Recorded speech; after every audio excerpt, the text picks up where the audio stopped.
Hi guys, this is Stephanie, and I just wanted to share with you something that someone requested me to make.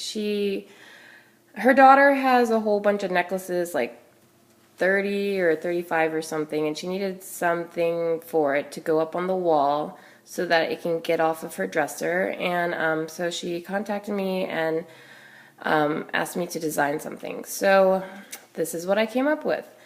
So like I said, it had about 30 necklaces, so it needed to be pretty big. So I found a board, a 6x24 board at Joann's, and the first thing that I did was I gessoed it and then painted it black.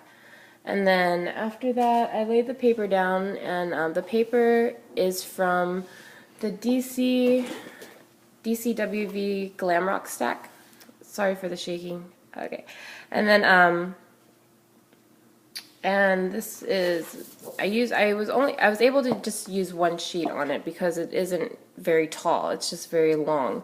And this was the page that I used. I just used the bottom part and then the top part.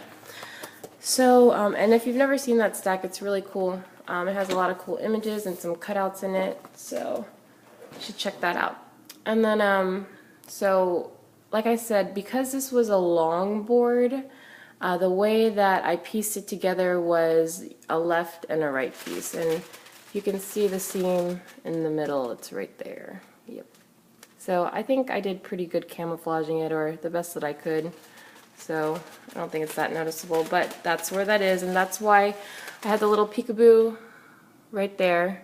I did that at the same time as I was laying down the paper.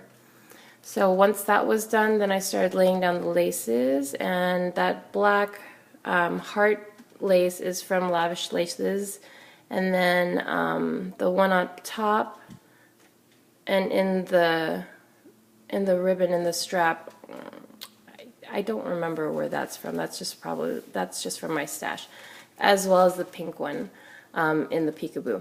So after that, then I laid down the rhinestone bling on the bottom, and then I started building my cluster up on the left side. And she has crowns and high heels and a lot of girly things in her room, so I have that crown from Michaels. And then this flower right here is Wild Orchid Crafts, as well as this one back there, and this pink polka dot one is Michaels. These white ribbon rosettes are from Michaels too, in like their $1.50 bin. And I just put them all down, and then I colored it with my Tim Holtz Distress Marker, Victorian Velvet. Just randomly, I made some darker, I made some light, just to give it a different colored effect and to match everything and to not be so white. So that is how that came out. And then this skeleton leaf is from I Am Roses. This butterfly is a Prima one, and these pink beads, it was from a spray, and I just took it off of a spray and just stuck them in some of the rosettes that were more open in the middle. And then I added this little charm, these two little charms here, the mirror and the diva.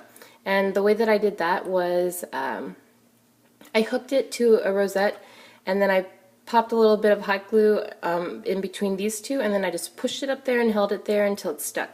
And then that's how that is. And then over in this corner, this is just a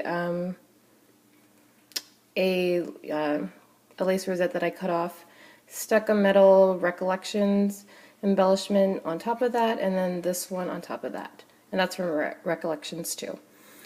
And then with the letters, the way that I did that was I found some all that matched, and then I gessoed it because they were just had a whole bunch of crazy prints on it and different prints. So I gessoed it, painted all pink. I used the Lumiere pink. I forget the exact name, but it's the Lumiere one. And painted it, edged it with my black soot. And then she wanted it more sparkly, so then I went over it with some Folk Art glitter paint, the Extreme Glitter paint.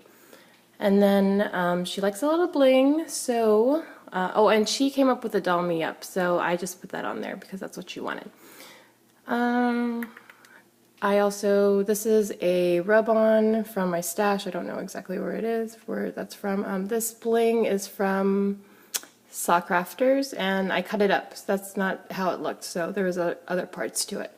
And that's just part of it. The way that I did the strap. Okay, so at first I attached it to the back. Let me just flip it over so that you can see. And lay it down. So I attached it to the back, like right there. And then which was a mistake, because when I put it up on the wall, it didn't lay flat against the wall. So my solution for that was, and I should have done it first, I should have done it underneath here and laid it on the front and then covered it up with my, with my corner here. So anyway, so the way that I fixed it was I laid it over here and then I stapled it with a heavy-duty staple so that it won't come off. I also put hot glue underneath it for some extra binding, and then I just covered this and this part up with paper so that it didn't look ugly. And then there's also another staple there too, so that it's pretty stuck on there. This is not going to come off.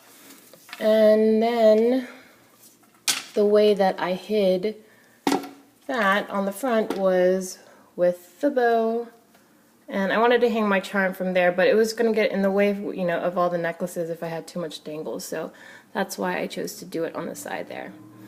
And then the strap also is 3 pieces of lace. I have 4, I'm sorry, so that it's pretty thick too, and if it's hanging up on a nail, over time it's not going to wear through.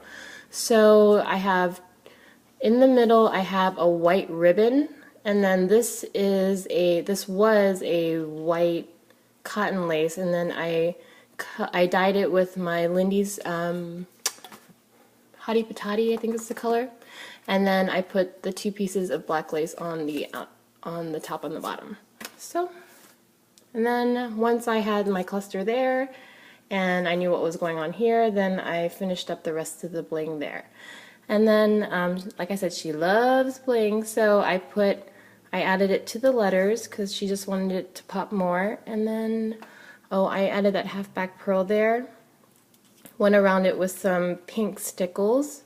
And then, I don't know if you can see, but I also put some pink stickles all over, just in random dots.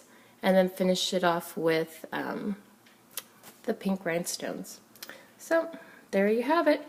I hope she's happy with it. Bye guys.